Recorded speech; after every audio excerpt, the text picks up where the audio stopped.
முக்கிய செய்திகள். குடியரசுத் தலைவர் தேர்தலில் சங்மாவை பாஜக ஆதரிக்குமா? இன்று முக்கிய முடிவு.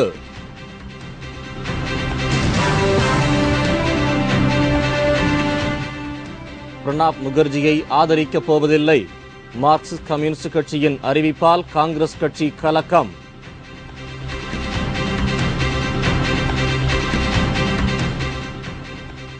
எம்பிக்களின் தொலைபேசி கட்டண பாக்கி 7 கோடி ரூபாயை தாண்டியது. தகவல் அறியும் சட்டத்தின் உரிமை சட்டத்தின் மூலம் அம்பலம்.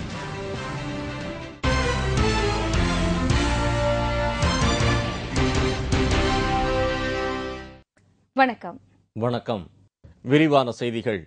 தேசிய ஜனநாயக கூட்டணியில் குடியரசுத் தலைவர் வேட்பாளர் குறித்து இதுவரை எந்த முடிவும் எட்டப்படாத நிலையில் PA சங்மாவை ஆதரிக்கலாமா என்பது குறித்து இன்று இறுதி முடிவு எடுக்க உள்ளதாக தெரியவந்துள்ளது. ஐக்கிய முற்போக்கு கூட்டணியில் அங்கம் வகித்து வரும் தேசியவாத காங்கிரஸ் கட்சியின் மூத்த தலைவர்களில் ஒருவரான PA சங்மா அந்த கட்சியிலிருந்து விலகியுள்ளதால் அவர் குடியரசுத் தலைவர் தேர்தலில் போட்டியிடுவது உறுதியாகியுள்ளது. இந்நிலையில் PA சங்மாவின் ராஜினாமாவை ஏற்பதாக தேசியவாத காங்கிரஸ் கட்சி தலைவர் சரத் பவார் தெரிவித்துள்ளார்.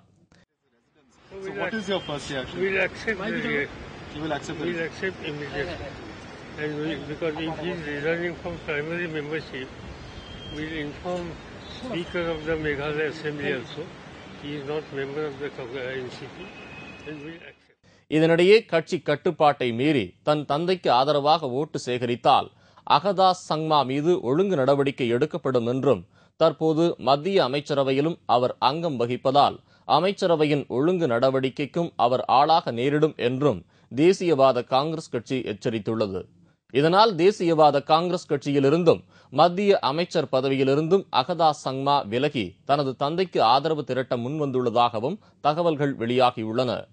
இந்த விவகாரத்தின் இடையே குடியரசுத் தலைவர் வேட்பாளர் தேர்வு குறித்து இறுதி முடிவெடுக்க வேண்டிய அவசியத்தில் உள்ள தேசிய ஜனநாயக கூட்டணியின் ஆலோசனைக் கூட்டம் பாஜக மூத்த தலைவர் LK அத்வானியின் இல்லத்தில் இன்று மீண்டும் கூடுகிறது.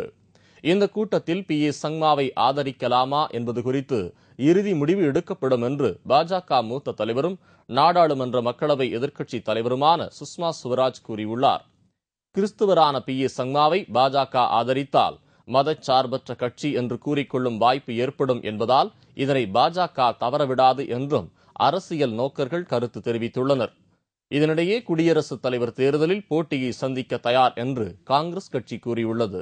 இதுபற்றி காங்கிரஸ் செய்தி தொடர்பாளர் ராசித் ஆல்வி கூறுகையில், குடியரசுத் தலைவர் பதவிக்கு போட்டியிடும் பிரணாப் முகர்ஜியை ஆதரிக்க வேண்டும் என்று காங்கிரஸ் கட்சி தலைவர் சோனியாவும் பிரதமர் மன்மோகன் சிங்கும் அனைத்து கட்சிகளிடமும் ஆதரவு கோரியுள்ளதாகவும், இதற்கு பிறகும் எந்த கட்சி அல்லது கூட்டணியோ வேட்பாளரை நிறுத்தினால் ஜனநாயக கடமைப்படி அவர்கள் அதனை செய்யலாம் என்றும் கூறியுள்ளார். மேலும் குடியரசுத் தலைவர் தேர்தலில் பிரணாப் முகர்ஜி வெற்றி பெறுவது நிச்சயம் என்றும், இதில் பிரணாப்புக்கு எவ்வித பிரச்சனையும் இருக்காது என்றும் ராசித் ஆல்வி கருத்து தெரிவித்துள்ளார். प्रधानमंत्री ने कांग्रेस अध्यक्ष मैडम सोनिया गांधी ने तमाम राजनीतिक दलों से अपील की थी कि यूपीए के उम्मीदवार प्रणब मुखर्जी साहब का साथ दें. राष्ट्रपति किसी एक दल का नहीं होता, पूरे देश का होता है. प्रणब मुखर्जी एक योग्य शख्सियत हैं, एक लंबा तजर्बा राजनीति का उनको है और हिंदुस्तान की राजनीति में प्रणब मुखर्जी साहब जैसी शख्सियत. இதனிடையே பிரணாப் முகர்ஜிக்கு ஆதரவு கொடுக்க முடியாது என்று கூறியுள்ள திரிணாமுல் காங்கிரஸ் கட்சியிலும் குழப்பம் எழுந்துள்ளது. அந்த கட்சியைச் சேர்ந்த கபீர் சுமன் என்ற நாடாளுமன்ற உறுப்பினர் பிரணாப்புக்கு ஆதரவாக ஓட்டளிக்கப் போவதாக கூறியிருப்பதால் குடியரசுத் தலைவர் தேர்தல் மேலும் பல பரபரப்பை அடைந்துள்ளது. இந்த விவகாரத்தை அடுத்து திரிணாமுல் காங்கிரஸ் கட்சியை உடைக்க பிரணாப் முகர்ஜி முயற்சி செய்து வருவதாக அந்த கட்சியினர் கண்டனம் தெரிவித்துள்ளனர்.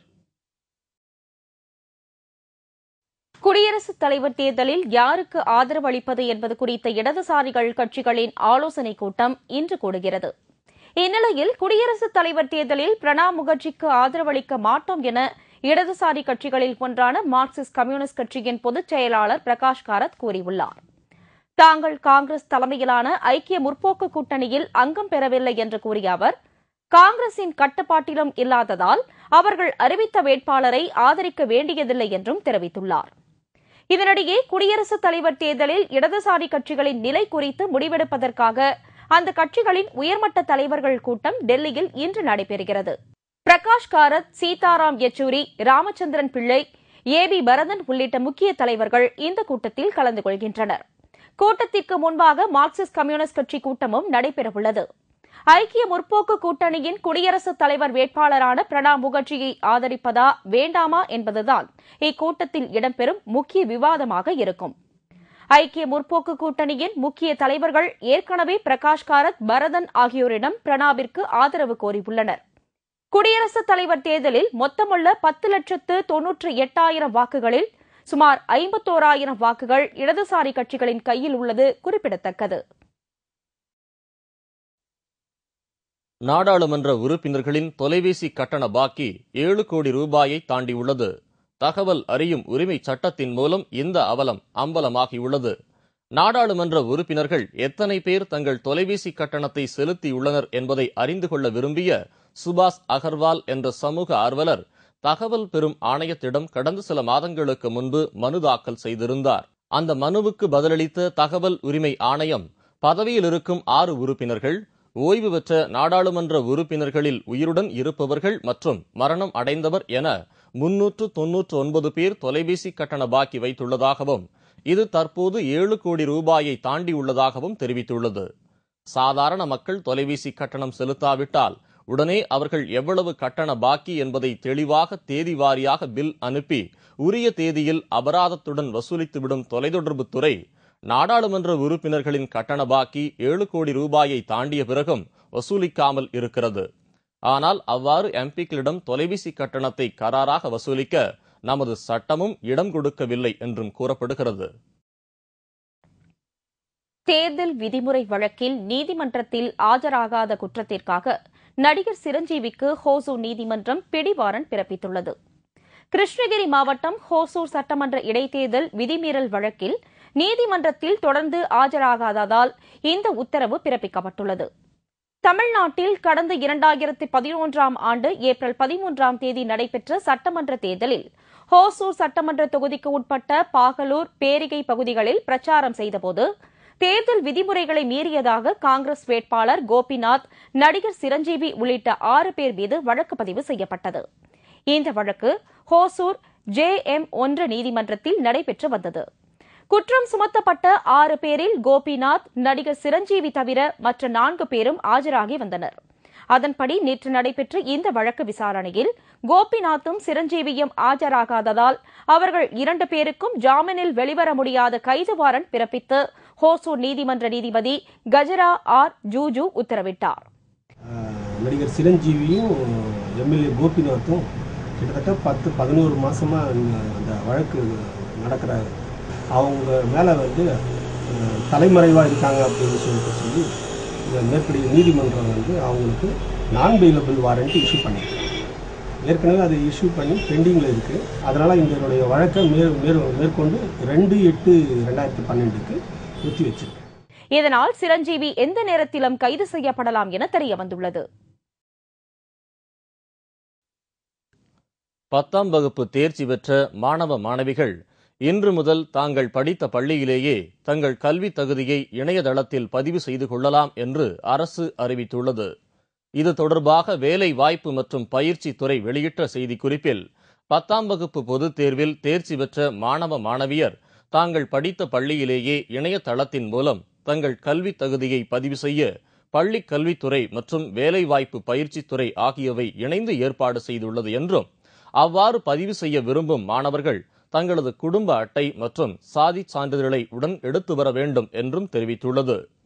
கடந்த மாதம் +2 தேர்வு முடிவுகள் வெளியான போது இதேபோன்று இணையதளத்தின் மூலம் தாங்கள் படித்த பள்ளியிலேயே மாணவர்கள் தங்கள் கல்வி தகுதியை பதிவு செய்து கொள்ள அரசு ஏற்பாடு செய்திருந்தது குறிப்பிடத்தக்கது. குடியரசுத் தலைவர் தேர்தலில் போட்டியிடுபவர்கள் தங்கள் சொத்து மதிப்பு மற்றும் குற்ற பின்னணியை தாக்கல் செய்ய வேண்டும் என்று வலியுறுத்த இயலாது என்று மத்திய தலைமை தேர்தல் ஆணையம் கூறியுள்ளது. ஜனநாயக சீர்திருத்த அமைப்பு சார்பில் தேர்தல் ஆணையத்திடம் மனு ஒன்று தாக்கல் செய்யப்பட்டிருந்தது. அதில் குடியரசுத் தலைவர் தேர்தலில் போட்டியிடுவோர் தங்களின் சொத்து மற்றும் குற்ற பின்னணி குறித்த தகவல்களை தாக்கல் செய்வதை கட்டாயமாக்க வேண்டும் என தெரிவிக்கப்பட்டிருந்தது. முன்னாள் தலைமை தேர்தல் அதிகாரிகளான TS கிருஷ்ணமூர்த்தி மற்றும் N கோபால்சாமி ஆகியோரும் தேர்தல் ஆணையத்திடம் இதேபோன்ற கோரிக்கை வைத்திருந்தனர். இந்த கோரிக்கையை தேர்தல் ஆணையம் நிராகரித்துவிட்டது. இதுகுறித்து தலைமை தேர்தல் ஆணையம் ஜனநாயக சீர்திருத்த அமைப்பிற்கு எழுதியுள்ள கடிதத்தில் குடியரசுத் தலைவர் தேர்தலில் போட்டியிடுவோரிடம் சொத்து பட்டியல் போன்ற விவரங்களை தாக்கல் செய்யும்படி தாங்கள் கேட்க இயலாது என்றும் தெரிவித்துள்ளது. பிரேசில் நாட்டில் நடைபெறும் ரியோ 20 மாநாட்டில் பங்கேற்பதற்காக பிரதமர் மன்மோகன் சிங் அந்த நாட்டின் தலைநகர் ரியோ டி ஜெனிரோ நகருக்கு சென்றுள்ளார்.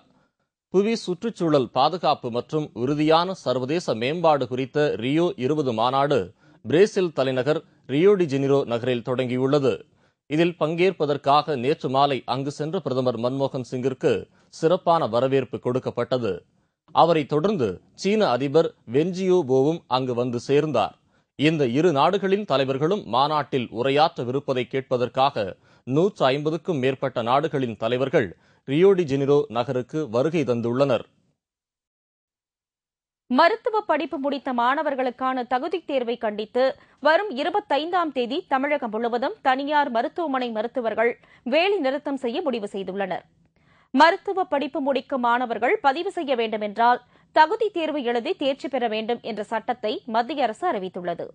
இதற்கு பல்வேறு தரப்பினரும் எதிர்ப்பு தெரிவித்துள்ள நிலையில் இந்திய மருத்துவ சங்க தமிழக தலைவர் பிரகாசம் மத்திய அரசு இந்த சட்டத்தை திரும்பப் பெற வேண்டும் என்று வலியுறுத்தியுள்ளார். சேலத்தில் இதனை செய்தியாளர்களிடம் பேசிய அவர், மத்திய அரசின் மருத்துவ ஒழுங்குமுறை சட்டத்தை வாபஸ் பெற வேண்டும், மருத்துவ கவுன்சிலை கலைத்துவிட்டு புதிதாக குழு ஒன்றை அமைக்கும் முறையை கைவிட வேண்டும் என்பன உள்ளிட்ட பல்வேறு கோரிக்கைகளை வலியுறுத்தி வரும் 25ஆம் தேதி தமிழ்நாடு முழுவதும் தனியார் மருத்துவமனை மருத்துவர்கள் ஒரு நாள் வேலை நிறுத்தத்தில் ஈடுபட முடிவு செய்துள்ளதாக கூறினார். 25ஆம் தேதி சென்னையில் தமிழ்நாடு இந்திய மருத்துவ சங்கத்தின் சார்பாகவும் அரசு டாக்டர்கள், பட்ட மேற்படிப்பு மாணவர்கள், செவிலியர்கள், மேலும் பல் டாக்டர்கள் அனைவரின் சார்பாக ஒரு மிகப்பெரிய தர்ணா போராட்டம் நடக்க இருக்கின்றது. இந்த போராட்டத்தில் 6000த்திற்கும் மேற்பட்ட தனியார் மருத்துவமனை மருத்துவர்கள் பங்கேற்பார்கள் என்றும் பிரகாசம் நம்பிக்கை தெரிவித்துள்ளார். வீட்டு வேலை செய்வது போல் நடித்து நகைகளை திருடிய கணவன் மனைவி கைது. 66 லட்சம் ரூபாய் மதிப்பிலான நகைகள் மீட்பு.